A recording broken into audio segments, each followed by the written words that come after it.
الله فرج همي ويسر أمري واقض لي حوائجي.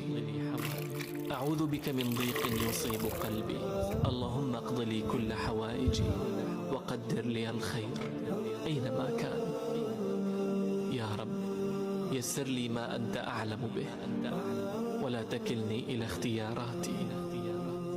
خفف من ألم قلبي وارحمني برحمتك.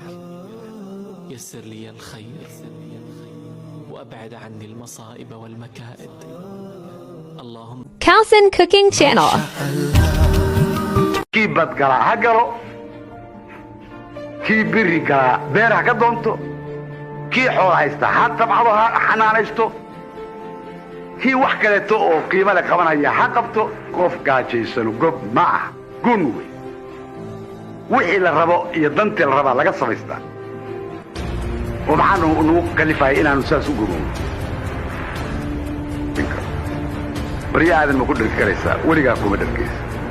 وحكست بعلم انت وحول بدل ادونك هذي وحولك وشبان ولقى كنت يغم بل عار waxaa sheegtaa gabaray bal caawa laga bilaabo waxa samaysaa bal kul gurigaaga ku wareeg oo jikadaada eeg oo musqushaada fiiri oo gurigaaga fiiri oo jirkaaga eeg haweenku qaali weeye saad mudaysaan ma aha ragga agtiisa wax dumar kaga qaalisan ma jiro taa ogaada been isu sheegina haween baa la gumaystaayo haween baa la dulmeesho waxba kama jiraan adduunka ayaa ka taliya لا تكرهوا البنات فإنهن المؤنسات الغاليات حديث وذكرن قبلها يان لكهون وهل قالي أرون وهل قالي أو نبي ربك شيء معايا لو بس ده الآن الدنيا متشرته قبني يدني ما يقول باكدم بي معاد نرجع ده مروه وناكسن باكدم بيس ندرع خيارت غيرك وحدير ضررك جبرت بس الريح يسازو وحبها شعيل كذا والله أنت كو هو يدا يا أباها شعيل كذا ودي من ميسيد سموكتي dhalinyarada hawsha Allah hadlaya gabdhaha ayaa lagu xadgudbay maqli maysi nin baa u dhintay hooyadii jacaylku jeclaa aabihii jacaylku jeclaa kaway awlaada dadka loogu jecel yahay marka dumarka laga soo tagay haday leedaan looma dhinto waa la walbahaara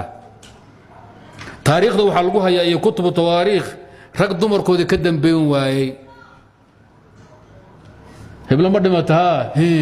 waa ka dareertay yaasiima marka dumarku saad mooysan ma haday gabar wanaagsan oo ahlu diin oo akhyar rabbi kugu aadiyo waxa weeyo hoosta wana falay ka daldasho way gobannimada ragga iyaga u horseeda waxa la sheegay kutub taariikh ninkii mujaahidka ay Umar al-Mukhtar ya waxa leeynin aad u naxariis badan buu ahaa laakiin waliga isagu ooy lama arag xaaskiisu maalinkay dhimatay yaa la arkay isagoo ilmeynaya Umar Mukhtaar oo ilmada duugaya ninka Liibiya kula dagaalami jiray gaaladii nasaaradii Talyaaniga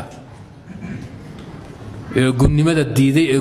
gubnimada u dagaalamay ragii u dhawaayay 20 sano oo sheekh la jooga waxay dhayn Umar oo waliga adoo ooy waa noo koobsay wuxuu jiraa wuxuu gabadhan waxaan dumar awoodin bay awooday buu waliga ruux bina aadan wuxuu ii sameeyay bay ii sameeyay wagaan dagaalami jireen gaalada is haynay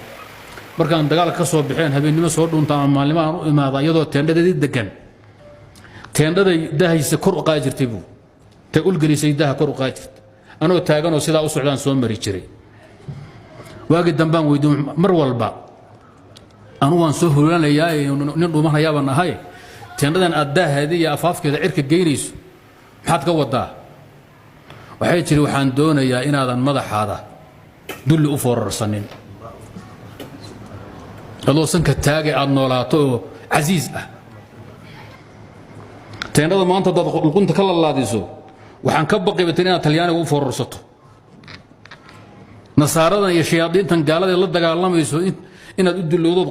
qoortaadaysan baran mid inaad foorarsato waxaan alla ka ahay gabadhan wuxuu waa gabadha sidaa ay tiri uu sayn waay marka dumarku haday wanaagsan yihiin wax la arka ma aha dumarka marka xaqooda la iska ilaaliyo ilaahna laga cabsado gabadha boorso ka dhigo waa taladayna wey haddaad wax daawanayso ayadoo kala daawato haddaad jiim tagayso ayadii jiimka isu raaca haddaad cunto soo cunaysaan oo saaxiib unaad cunto la soo cunayso waxa weeyaan ayada cunto la soo cuno haddaad cid un la sheekaysanayso oo cid unaad sheekadeeda aad macaansanayso shalay markaa shukaansanaysay beerka ay xanuunaya ma seexan karo soomada lahayn markii aad guri kuu soo gasho waa inay isbedelin bal waa inay sheekadeedii kuu sii macaanataa haddaad maanta aad xaaskaad ku dhahdo allah oo cuntada maanaad ii samaysay oo maanaad jikadan ii gashay sidii barafkay dhalanaysaa